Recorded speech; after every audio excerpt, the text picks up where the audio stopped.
No going back now. Okay, ready to do this? I'm like nervous. We have missed you guys more than we could ever put into words. It's been months since we've seen each other. Well, you guys, not us. We've been thinking about this video. We've been thinking about doing this for quite some time, and our world has changed entirely since that last rather tearful, a little embarrassing goodbye. I know a lot of you have a lot of questions, and we're going to do our best to clear things up a little bit, and we're going to do that by trying to answer 3 main questions that maybe encapsulate just everything that maybe you're wondering about. First, what happened? Second, why did we just kind of completely disappear from social media without really any warning? That's fairly unlike us. And third, where do we go from here? First, what the heck happened? So backtrack several months at this point. I think going into March, I feel like we both felt really good. Personally, we felt really good about Kinetic Kennons, and then Corona happened, and boom, it threw, we'll say, a kink into everyone's plan and world as we knew it. Yeah, but with that said, as great as we felt, I mean, probably how a lot of you felt looking back maybe in February or early March, as great as we felt about Kinetic Kennons and life and everything, I do feel like we had kind of ever increasing levels of anxiety, or maybe just ever creeping up levels of anxiety. And anxiety about what? I don't know, I feel like that's difficult to explain, and really if you could just explain anxiety or make sense of it, then you probably wouldn't have anxiety in the first place. And really I'm hoping like some of you will somewhat understand this, because again it's hard to explain. But for me personally,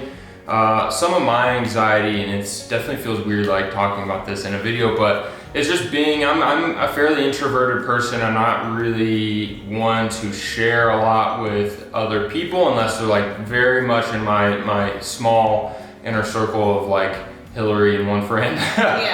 And so being an introverted person, but then sharing everything online is, I don't know, just a strange dichotomy. And obviously I love sharing online. I love making these videos and talking with you and sharing our life. But 99% of the time I can handle that really well, but that 1% sometimes is just, I don't know, not something I handle very well. Yeah, and for me, I feel like I was battling my own internal struggles that were, again, just sort of creeping up over time, of never feeling like I'm doing enough. There's always something more that I could be doing, professionally or personally, and that combined with the feeling of wanting to please you all, wanting to please Greg, wanting to please our friends and family, and sort of just never feeling as if I'm good enough or that I can please everyone. Someone's always going to find a flaw or something we could have done better, and trying to sort of balance that both personally and professionally, for me, really crept up just that feeling of always wanting to do more, always wanting to give more, and not really being able to draw boundaries. So I would say that was factor number 1, strike 1. Coronavirus hit. This added a certain level of uncertainty, and I think we can all agree, made everyone a bit more anxious and on edge, especially when it first happened around mid-March. That was strike 2. How to explain strike 3? Well, here's what we'll say. An incident took place with some fellow expats, and it really threw us for a complete loop. That was strike 3. And at this point, we don't really want to talk more about that. It's in the past. We don't really want to draw attention to it. We are so ready to move forward. We've thought about this for months, and we are safe, we are healthy, we are so happy, and we're so ready to look forward to our future with you guys. So why did these 3 strikes lead to us quitting YouTube? These 3 really small, taken individually, small aspects lead to us quitting and to us just completely dropping off the face of the earth with really no contact with you guys, nothing posted on social media. I think it really just boils down to we really didn't know how to handle this perfect storm, if you will, in our minds. Yeah. Maybe you're just with the incident that took place. We didn't know how to handle it publicly. And at the time, we felt like the best decision for us was to completely step away from social media, both as creators and really as consumers at the time. And to just really work on Greg and Hillary, to really work on us as individuals, to get our mind right, to make sure that we were in the right place, not as creators, but just as individuals, as regular people, before we could really move forward with even just like getting on Instagram or Facebook, much less creating anything for these platforms.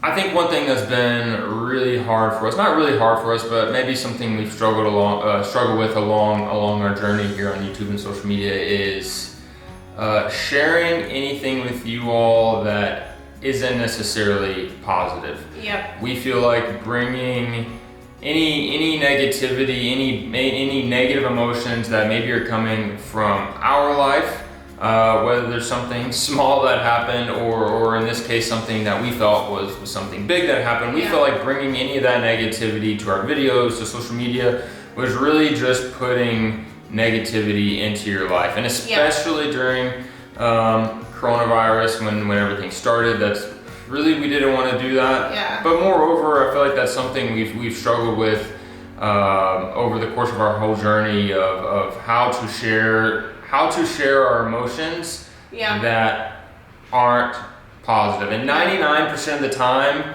that's not an issue. But that 1%, like, we don't know how to be more vulnerable, but in a way, I don't know. It's still something we're trying to figure out. Working on the good, the bad, and the ugly.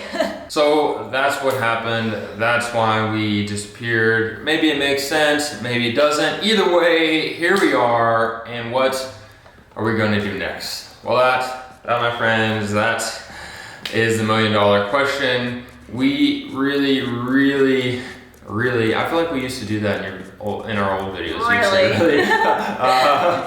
Miss making videos, we miss creating, we miss chatting with you, we miss sharing with you, taking pictures, really just the whole thing. With that said, Kinetic Kennons is not over. We have so much unfinished business, and especially over the last several months, we have a lot to share. We have a lot to say. I know you're not surprised. We have a lot to share with you guys. We can't wait to travel with you, to explore with you, to laugh with you, to cry with you. We can't wait to share it all with you guys. Thank you guys so much for understanding, for all the kind messages you have sent, and really for being so extremely patient with us.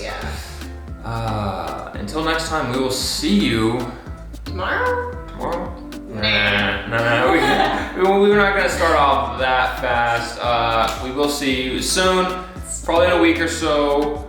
Until then, maybe we'll be on Instagram, maybe TikTok. I don't know. What's going on? What's happened with social media in the last 4 months? I don't know. Instagram Reels? I don't know. Is that a real thing?